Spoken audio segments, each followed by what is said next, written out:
before my brother. She'd wanted to see him married first because he's older and her favorite grandson. And she believed the least I could have done was let my brother try to save his relationship by proposing at my wedding.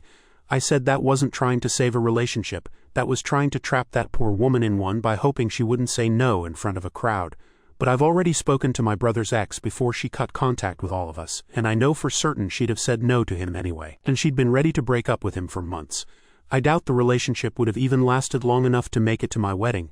Then I said I knew she was going to call me selfish, so I pointed out all the things that make her selfish and me not. I'm helping out my parents financially when I didn't have to. I didn't ask for money from anyone when I went to college. I actually worked hard at my relationship with my significant other and didn't scheme to try and find a way to take control of it, while my grandma would rather spew out any reason she can think of to make my brother the golden boy who can do no wrong. She lied about me just to try and ruin my relationship in her hopes my brother would marry first, and she openly admitted to having a favorite grandson. Now that's selfish. Then I said that if it had turned out my brother had been in love with my fiancé or something, I bet she would have demanded I give her to my brother as well, because that's just the kind of selfish narcissist she is. Then all I could hear on the line was Grandma loudly sobbing and my brother trying to console her. He didn't say anything to me, and then the phone hung up, either by him or her. I don't know, but I think it's fair to say I really verbally tore Grandma apart this time, much more so than I ever had before. And yes, this time I finally blocked her number, and my brother's too. Well, it's been a ride. A fair bit has happened since my last post, so I thought it best to wait till I'm married and settled in after my honeymoon to speak to everyone.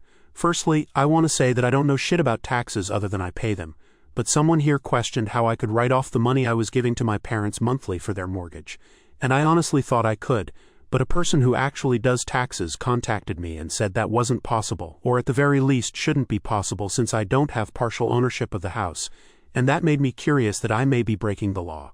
Well, I looked into it, and long story short, the person who was doing my taxes before no longer is. I took my questions to the owner of the tax firm and explained to him that the guy who was doing my taxes was getting me a roughly 1/3 write-off on the money I was paying to my parents monthly. Well, the owner said he'd recheck my records himself, and said he'd call me later. Took a few days, but he told me that the guy who was doing my taxes did a few things that he shouldn't, and that he had a previous record of doing this. The firm fired him, and the owner apologized profusely and asked me not to take my business elsewhere. I believe in supporting local businesses and shop from them when I can. So I told him that as long as my records are clean I'll stay with them, and he assured me that he'll make sure everything is. I do find it stupid the owner didn't fire my former tax guy after his first offense, and I get the feeling he rug-swept a lot of things, but he's assured me that my taxes will be done by him personally from now on, so I'm gonna give him the chance to make everything right.